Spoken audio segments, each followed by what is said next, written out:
वट सावित्री व्रत के बाद आती है जेठ पूर्णिमा। आज हम सखियों बात करने वाले हैं जेठ पूर्णिमा की। आखिरकार जेठ पूर्णिमा व्रत क्या है और कब है तिथि और क्या है शुभ मुहूर्त और क्या करें और क्या ना करें और कौन से लोग करते हैं इसकी पूजा। तो दोस्तों चलिए वीडियो को शुरू करते हैं। सबसे पहले जानते हैं इसका सार। जेठ पूर्णिमा क्या है? जेठ पूर्णिमा का दिन पवित्र नदियों में स्नान करना और जरूरतमंदों को दान करना बेहद दोस्तों फलदायक रहता है। माना जाता है कि इस दिन किए गए पुण्य कर्म जीवन में सुख शांति और समृद्धि लेकर दोस्तों आते हैं। तो हिंदू धर्म में जो पूर्णिमा है उस तिथि का विशेष महत्व है। कोई भी पूर्णिमा हो और जब बात जेठ मास की पूर्णिमा की हो तो इसका पुण्य तो कई गुना बढ़ जाता है।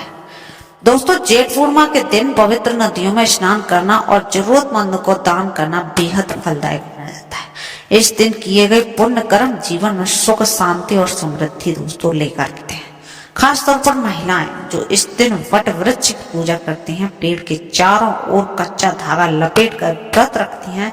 इसी परंपरा के कारण इस दिन को वट पूर्णिमा या वट सावित्री पूर्णिमा भी कहा जाता है। तो दोस्तों जेठ पूर्णिमा 2025 जो हमारी जून चलेगी अब उसमें कब है ये हम जानते हैं। इस साल जेठ पूर्णिमा 11 जून 2025 को दोस्तों मनाई जाएगी। पंचांग के अनुसार पूर्णिमा तिथि 10 जून को 11:35 पर शुरू हो जाएगी और वहीं 11 जून को दोपहर 1:13 तक दोस्तों रहेगी। अतः व्रत और पूजा 11 जून को करना उत्तम रहेगा। तो दोस्तों 11 जून को मनाई जाएगी वट पूर्णिमा। जेठ पूर्णिमा का धार्मिक महत्व क्या है अब हम आपको ये बताने वाले। कहा जाता है कि जेठ पूर्णिमा के दिन व्रत रखकर चंद्रमा की पूजा करने से चंद्र दोष शांति मिलती है। अगर किसी की कुंडली में चंद्र खराब है, चंद्र की स्थिति खराब है तो उसकी दशा चल रही है तो उस दिन की गई पूजा से आपको राहत मिलता है। भगवान विष्णु और माता लक्ष्मी की आराधना से जीवन में सुख और समृद्धि का दोस्तों वास होता है। इस दिन गंगा स्नान करने का भी विशेष महत्व है जो पापों से मुक्ति दिलाता है और आध्यात्मिक ऊर्जा को दोस्तों जागृत करता है। अब हम बात करते हैं विवाहित महिलाओं के लिए क्यों खास है ये दिन और क्या करते हैं। तो विवाहित जो महिलाएं होती हैं इस दिन वट वृक्ष की पूजा करते हैं ताकि उनके वैवाहिक जीवन में प्रेम और सौभाग्य दोस्तों बना रहे। इस व्रत से सास ससुर के साथ संबंध भी मधुर होते हैं और घर में खुशियों का दोस्तों वातावरण बना रहता है। दोस्तों जो हमारा उत्तर भारत है वो वर अमावस्या मतलब अमावस्या के दिन ये पूजा करता है और जो हमारा दक्षिण का रहता है वो पूर्णिमा के दिन वट सावित्री पूर्णिमा मनाता है। तो आप भी कमेंट में करें आपके यहाँ कब मनाई जाती है, अमावस्या के दिन या पूर्णिमा के दिन। दोस्तों अब बात करते हैं कि इस दिन क्या करें और क्या ना करें। दोस्तों शाम के समय घर में दिया जला कर रखें।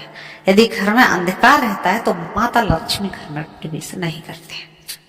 नंबर 2 है काले कपड़े पहनने से बिल्कुल बचे रहें। आपको अगर पूजा करनी है, साड़ियां पहननी है तो लाल और पीले कलर की साड़ी ही पहने और काले तो बिल्कुल भी ना पहने।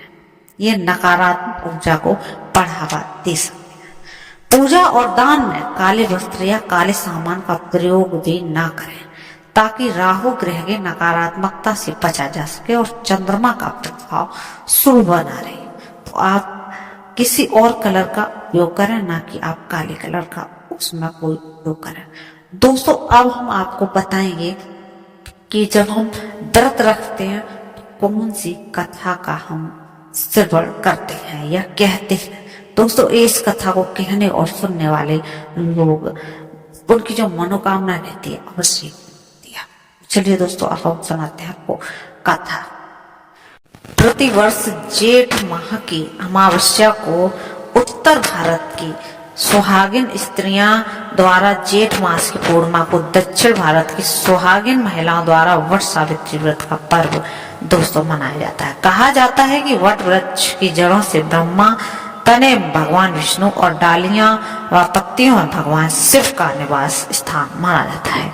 इस व्रत में महिलाएं वट वृक्ष की पूजा करती हैं। सती सावित्री की कथा सुनने व वाचन करने में सौभाग्यवती महिलाओं की अखंड सौभाग्य की कामना पूरी होती है।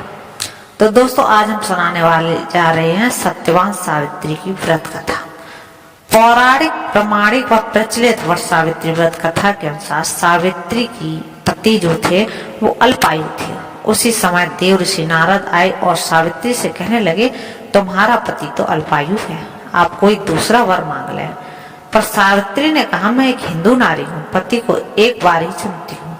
इसी समय सत्यवान के सिर में अत्यधिक पीड़ा होने लगी। सावित्री ने वट वृक्ष के नीचे अपने गोद में पति के सिर को रख उसे लेटा दिया।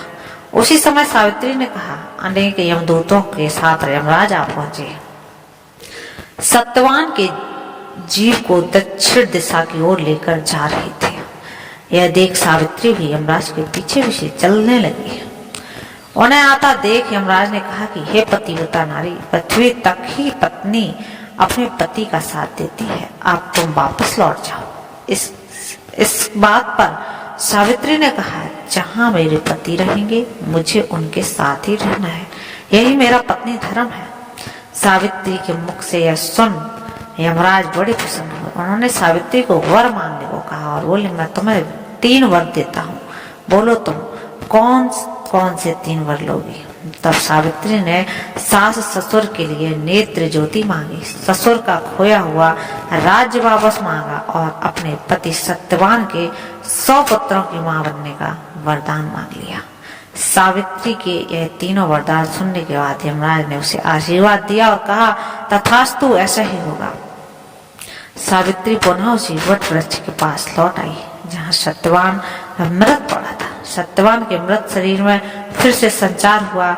इस प्रकार सावित्री ने अपने पतिव्रता व्रत के प्रभाव से न केवल अपने पति को पुनः जीवित करवाया बल्कि सास ससुर के नेत्र ज्योति भी प्रदान करते हुए उनके ससुर को खोया हुआ राज्य फिर से दिलवाया। तभी से वट सावित्री अमावस्या और वट सावित्री पूर्णिमा के दिन वट वृक्ष का पूजन अर्चना किया जाता है। यह व्रत करने से सौभाग्यशाली महिलाओं की मनोकामना पूर्ण होती है और उनका सौभाग्य अखंड रहता है। सावित्री ने पतिव्रता धर्म की कथा का सार यह है कि एक निष्ठ पति परायणा स्त्रियां अपने पति को सभी दुख और कष्टों से दूर रखने में समर्थ होती हैं। जिस प्रकार पतिव्रता धर्म के बल से ही सावित्री ने अपने पति सत्यवान को यमराज के बंधन से छुड़ा लिया था, इतना ही नहीं, खोया हुआ राज्य तथा अंधे सास ससुर की नेत्र ज्योति भी वापस दिला ली। उसी प्रकार महिलाओं को अपना गुरु केवल पति को ही मानना चाहिए। गुरु दीक्षा के चक्कर में इधर उधर नहीं भटकना चाहिए। दोस्तों अब आपको सुनाने वाले हैं सोमवती अमावस्या के दिन कौन सी जो कथा होती है वो करते हैं उसके बारे में।